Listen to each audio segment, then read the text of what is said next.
Saudara, hujan yang masih mengguyur Kabupaten Kudus membuat banjir meluas ke 31 desa di 7 kecamatan. Ketinggian air mencapai 30 hingga 50 cm. Banjir di Kabupaten Kudus, Jawa Tengah hari ini terus meluas, saudara. Intensitas hujan yang tinggi sepekan terakhir membuat banjir makin menggenangi permukiman warga. Di Desa Tanjung Karang, banjir sudah merendam sejak 2 hari lalu. Genangan sempat surut, namun semalam naik lagi bahkan mencapai 50 cm. Sebagian warga sudah mulai mengungsi. Tambah ini airnya. Ketinggian air berapa ini, Bu? 30 sampai 50 cm. Oh. Senti. Ini warga udah mulai mengungsi belum, Bu? Ya, ada yang udah mengungsi, ada yang belum. Jangan ini belum mengungsi ya? Belum. Kenapa, Bu? Itu ini masih bisa aktivitas. Terus harapannya gimana, Bu, dengan banjir ini?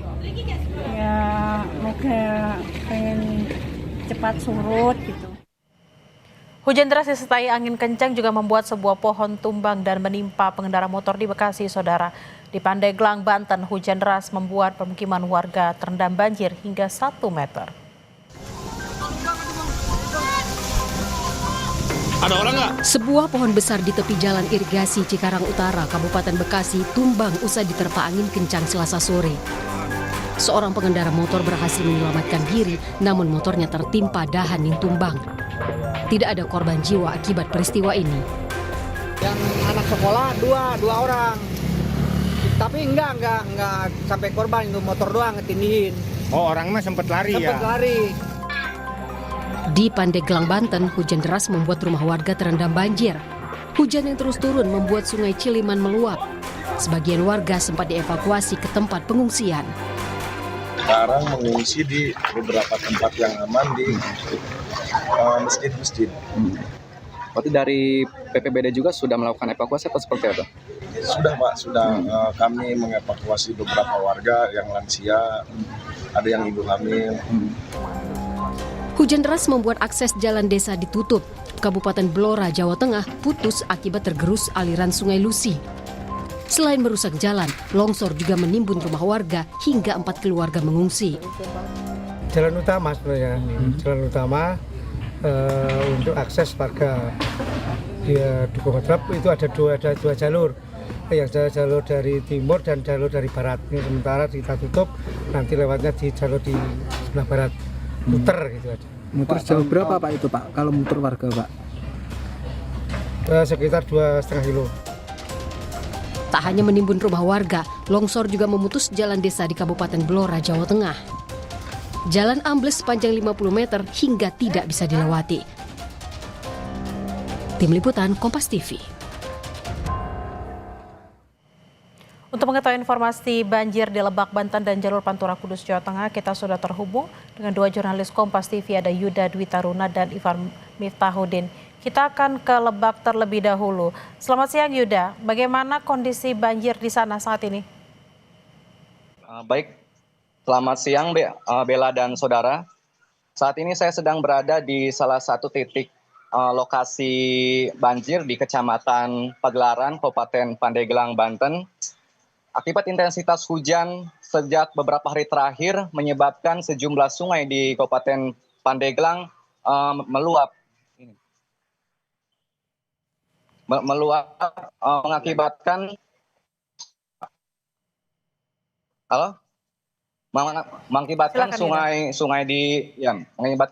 di Pandeglang meluap, sehingga hal ini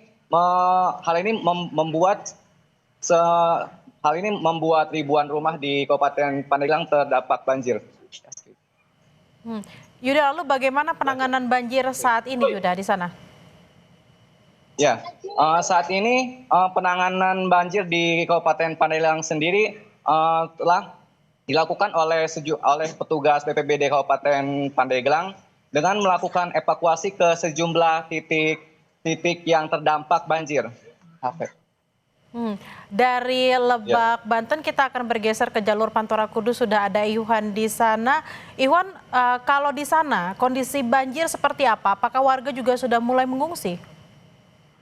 Ya, selamat siang Bella dan saudara.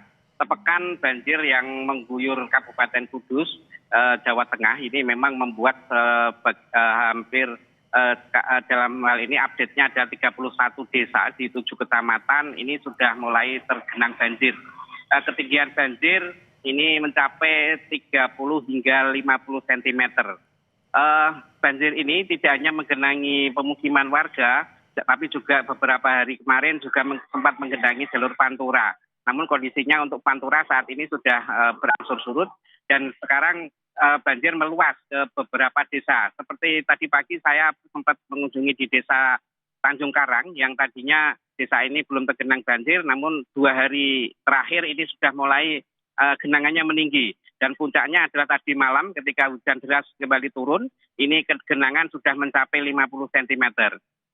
Untuk penanganan banjir ini, Bella, dari pemerintah Kabupaten Kudus sudah mengeluarkan SK tanggap darurat per tanggal 12 Januari kemarin, dan dalam hal ini sudah membuat beberapa posko pengungsian dan juga dapur umum yang nantinya digunakan untuk menyuplai kebutuhan logistik para korban banjir.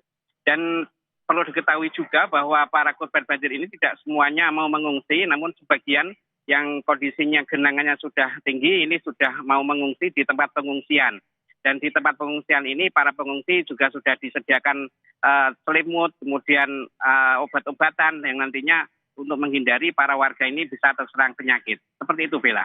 Iwan, lalu untuk kondisi jalur di lalu lintas Pantura sendiri seperti apa? Jika misalnya nanti ada tanda-tanda akan banjir itu kemudian masuk juga ke Pantura.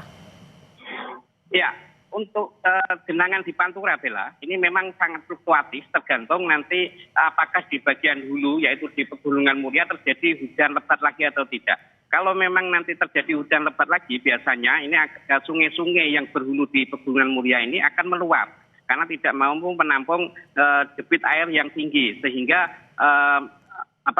meluap ke jalur Pantura. Seperti kemarin sore ini sempat terjadi kemacetan panjang karena ada 3 titik di jalur Pantura Kudus yang tergenang banjir dengan ketinggian antara 10 hingga 30 cm. Namun genangan itu ketika sudah mereda ini akan dengan cepat surut sehingga arus di jalur Pantura ini bisa kembali normal. Seperti itu, Bella. Iwan, lalu terkait dengan kondisi cuaca sendiri di sana seperti apa? Apakah memang dari instansi terkait sudah menginformasikan perakiraan cuaca selama seminggu ke depan ini? Ya, memang tadi saya sampaikan sudah pekan ini hujan dengan intensitas tinggi ini terjadi di Kabupaten Kudus ya, dan biasanya terjadi pada malam hari.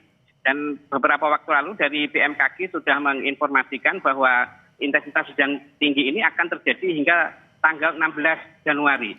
Untuk itu warga diminta tetap waspada dan mengurangi aktivitas di luar rumah. Jika memang tidak ada hal yang penting, warga disarankan tetap bertahan di rumah. Mengingat cuaca diperkirakan masih akan terjadi hujan lebat di beberapa hari ke depan.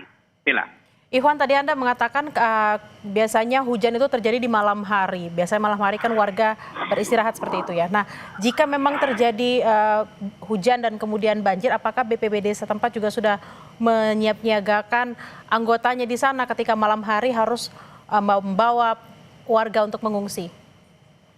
Ya, sejak Bupati mengeluarkan SK tanggap bencana, ini memang desa-desa yang ada di Kabupaten Kudus sudah menyiapkan diri. Terutama di desa yang sudah terbentuk Destana, yaitu desa siap tanggap bencana, ini sudah standby 24 jam untuk mengantisipasi bencana-bencana yang akan terjadi.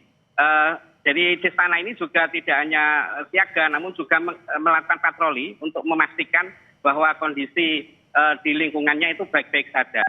Dan perlu diketahui di Kudus ini tidak hanya ada bencana banjir, beberapa waktu lalu juga ada beberapa 10 titik longsor yang ada di wilayah Pegunungan Muria dan sempat merenggut 1 nyawa warga yang tertimpa reruntuhan karena tidak sempat menyelamatkan diri. Seperti itu, Bella. Iwan, lalu bagaimana juga dengan kondisi para pengungsi saat ini? Tadi sempat Anda mengatakan memang sudah disiapkan selimut seperti itu di pengungsi, tapi juga ada yang sudah mulai pulang ke rumah. Nah, ini seperti apa penanganan para pengungsi ini, Iwan? Ya, untuk di pengungsian ini memang didominasi oleh kaum lansia, ibu-ibu dan anak-anak, Bella. Jadi mereka karena sudah beberapa hari lingkungannya tergenang banjir, akhirnya terpaksa untuk pindah ke tempat pengungsian. Setidaknya dari data BPBD sudah ada 5 titik pengungsian dan dapur umum yang sudah disiapkan yang nantinya akan menjamin kebutuhan para pengungsi dan juga warga yang terdampak banjir. Jadi untuk dapur umum ini tidak hanya untuk pengungsi namun juga di situ difungsikan sebagai penyuplai logistik bagi warga yang masih bertahan di rumah, Bella. Jadi warga yang bertahan di rumah ini juga nanti akan dikirim kebutuhan logistik agar mereka bisa tetap tercukupi kebutuhannya. Karena mereka kebanyakan tidak bisa masak di rumah karena kondisinya sedang tergenang banjir. Seperti itu, Bella. Baik, sudah ada 5 titik pengungsi yang disiapkan di sana dan juga disediakan dapur umum tidak hanya untuk para pengungsi, tapi juga untuk warga yang terkena banjir. Terima kasih atas laporan Anda, jurnalis Kompas TV Ihwan Miftahudin dari Kudus, Jawa Tengah. Sebelumnya ada Yuda Dwi Taruna dari Lebak, Banten. Selamat bertugas kembali rekan-rekan dan harap berhati-hati.